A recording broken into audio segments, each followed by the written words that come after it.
Yun no, hindi ka na nga magugutom. Kung gagawin mo itong ating salad in a jar. Sobrang dali lang nitong gawin mga lodi. Pang breakfast, lunch, at dinner. Time, kukunin mo na lang sa ref. Ito talaga namang for the win sa sarap. Tara, gawin na natin. I have here some greens. It's different kind of lettuce. Wash and drain. Yes po, gaya nga na sinabi ng babae na yan, char ak pala yan. Meron ako iba't ibang klase ng lettuce. Bumili ako syempre. Green leaf lettuce, romaine lettuce. Pero kung anong lettuce ang meron kayo dyan, pwede na yan. Onion or sibuyas. Red onion yung gagamitin ko para mas makulay.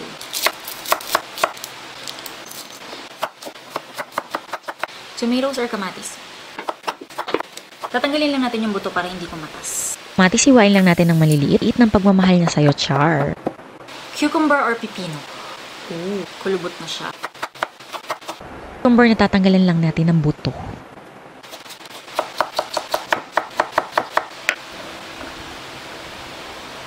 Corn in can. Naputo lang sasabihin, corn in can. Hingal na hingal yarn. Kala mo kung anong ginawa eh. Drain.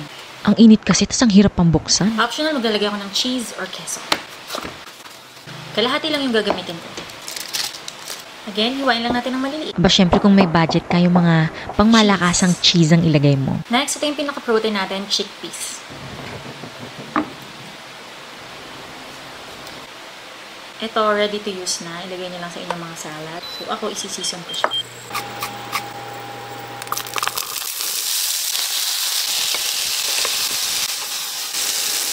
So, taco seasoning.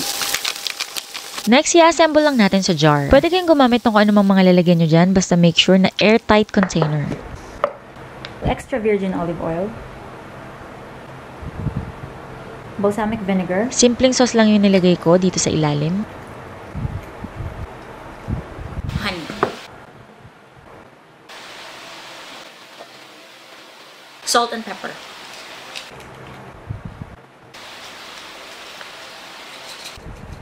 So,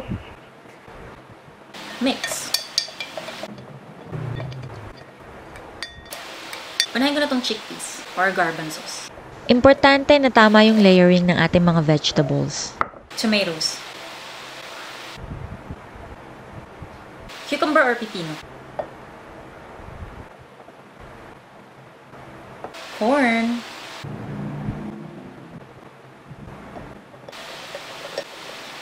Red onion.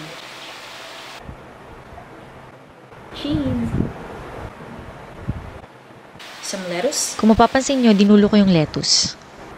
Para hindi siya madaganan ng mga iba pang mga mabibigat na vegetables. At manatiling fresh and crispy. Siguraduhin takpan mabuti. At ilagay nyo na sa ref para anytime pwede nyo kainin. Breakfast, lunch, dinner. Lagay nyo lang sa inyong mga plate. Pwede kayong maglagay ng tortilla and biscuits on the side. Gumawa rin ako ng iba pang dip. Uploaded na. Check nyo na lang sa iba ko pang mga vlogs. Ayan, di ba? Pwede nyo nang enjoy ang healthy at masarap na salad anytime. Kaya naman ano pang iniintay mo? Gawin mo na. Ako nga pala ang inyong kusinerang ininyera, Jane Agustin Silvestre. See you in my next vlog!